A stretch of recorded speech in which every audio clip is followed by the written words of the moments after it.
Good morning, YouTube. I've been promising kind of a video series on self-esteem for quite some time, and I wanted to make this video something along those lines, and also as kind of an address to Kazum Fowler.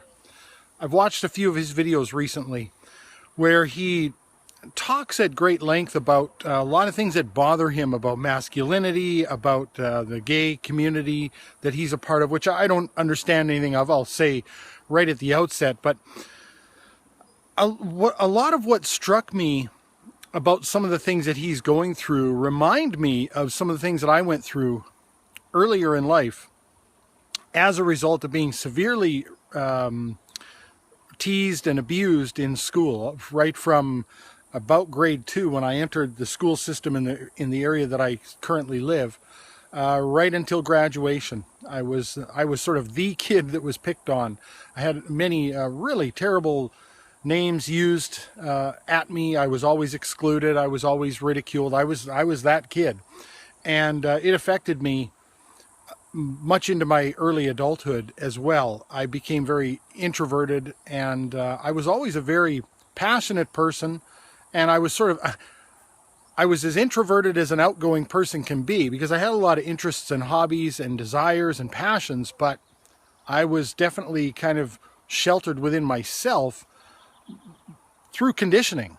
And I developed some mechanisms that I use to raise my own self-esteem, to boost my self-esteem to the point where now it doesn't affect me very much at all. Probably not any more than the average person, I don't think. I mean, we all have our own insecurities and that sort of thing, you know, fear of public speaking and those sort of things. But I could not have probably run a YouTube channel, run my own business where I'm constantly dealing with different people and have the friendships that I do, and probably even the marriage that I currently do, were it not for some of these mechanisms. Now, some of them were deliberate and some of them were unintentional and things that I only recognized after the fact.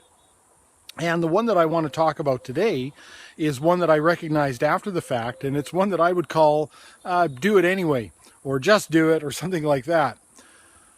And what sparked me thinking about this, I mean, I've thought about this before, but what sparked me thinking about it now was listening to Kazum Fowler talk about masculinity and what it means to be masculine, and that society tells men, you know, masculine men aren't supposed to show sensitivity and emotion and compassion and weakness and that sort of thing.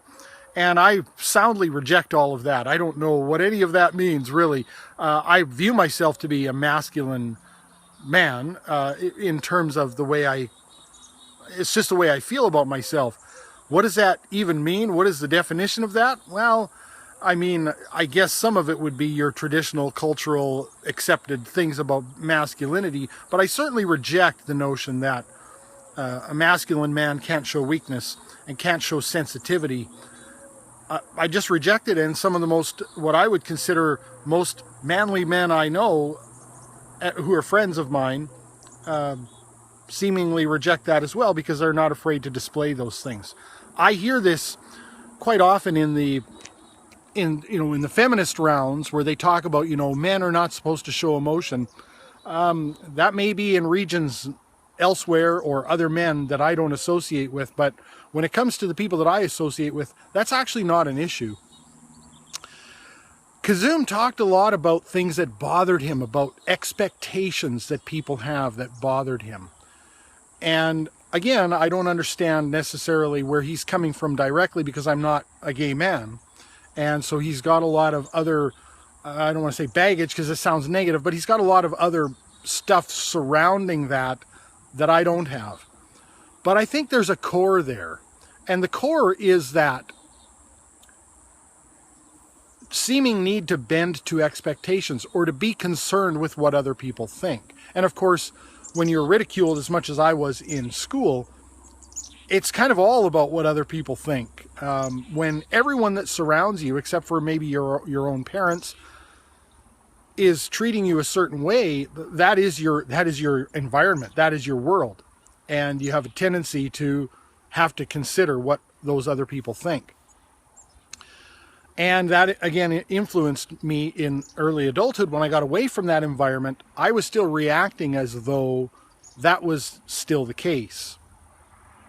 And what I think one of the mechanisms that I ended up accidentally employing that actually helped boost my self-esteem and became something that carried its own momentum after a while, was I just got to the point where I was kind of tired of thinking about what do other people think. I was afraid to walk into a bank and make a bank deposit because I thought about, what do people think of me as I walk into this bank? And what are they looking at me? Are they thinking certain things? I would look at the way I'm dressed, the way I'm carrying myself, and I would be so self-conscious. And I just got tired of it because it was my everyday. I got tired of it, and I just started doing what I wanted to do. I started to cease caring about whether someone was going to judge me if I did this or if I did that. And I just did what I wanted to do. I did what I felt driven to do internally. And through that process, what I found started happening, first of all, I got that wonderful release, that relief from being concerned about what other people are thinking of me. But more importantly, people started to become drawn to me, which was kind of a shock. It came as a big surprise. And of course, through this process, I mean, I started doing this probably in my late 20s, and it took quite a while for it to have a full impact. But looking back, I start to realize that, of course, people in general are drawn to natural-born leaders and things like that. And I think what actually draws them to people is that autonomy and that sense of purpose, especially if the person's interesting to begin with, and they're interested in interesting things, and then people will find that attractive, and they'll be drawn to that. I'm going to step out of the sun a little bit here because I'm actually starting to get hot. It's going to be very hot here today. That might be better. And I found that people were actually attracted and drawn to me, and they were interested in what I'm doing and what I thought. And I had started to get a lot of compliments about my person, about myself. And this came as a complete shock to me. And looking back on it, I recognize what was actually taking place there. When I stopped caring about what other people thought of me and just did what I do, that's when other people started caring about me as a person. And I think also through that mechanism of just not caring anymore and just not having the mental capacity to deal with that anymore, I also stopped worrying about whether I was being manly enough, whether crying in a public place or showing weakness in a certain moment was going to cause people to think differently or negatively about me. And I think it's that genuine caring and emotion that is as unfiltered as it can be, because I'm not going to come out here and say that I'm unfiltered, that I don't have some holdback and all that. I mean, I'm still a human being, but as unfiltered as it can be, people sense that. I mean, people know when you're being genuine, right? People have a good sense for that. People have bullshit detectors, and it's interesting too, because when I made a video a couple of years ago, or a year and a half ago now, when my dad passed, 2.5 years ago. Okay, time flies. Wow. When my dad passed, and it was an emotional video, a very emotional video, and I had some people respond initially where they said, I thought that was a mistake. I thought you shouldn't do that. But then I realized the value of it, and I could see how genuine your emotions were. And I try to be as genuine as I can here on YouTube, not because that's a special thing, a special case. That's who I am. I don't generally try to hold back my emotions or shield that from people. And I found it to be very effective just to be who I am. And I think this is also very effective, really listening to your who you are, internally, and just acting on that. I think it's a very effective way to keep yourself from keeping up with the Joneses. Because I think, I look around and I can see it in a lot of people. I can see it in a lot of one-upmanship, a lot of people who, they've got to have the latest motorcycle, the latest car, the fanciest house. They do a lot of home renovations and whatnot, as much to impress other people as they do for their own use. And that's something I abandoned a long time ago. I do the things that I do for my own purpose. I know there's one YouTuber who was talking to somebody, like a call-in show, who had bought a Ferrari, and he said, well, there's only one reason that a man buys a sports car, right? Because it loosens panties or something like that. And I can't even, I mean, I couldn't yell bullshit loud enough. I can't even relate to that. Now, that's not to say that that doesn't happen, but that's not the only reason it happens, because I think if you're genuinely listening to yourself, you're only going to do something like that if it's something that actually interests you. I did buy a sports car last summer, and I don't drive it that much, but when I do, it's alone. I try to find the most unpopulated road and twisty road that I can, and I go and enjoy a little bit of dicing. And it's got nothing to do with attracting members of the opposite sex. I'm happily married and intend to stay that way. But I also didn't do it to impress anyone. It's tucked away in a garage. I don't show it off. People who have heard about the car have had to ask me, kind of thing, hey, can I see your car? I didn't do it to impress anybody or to one-up anyone. I did it because I genuinely was interested in the car, and I specifically sought out an older model. It's a 2003.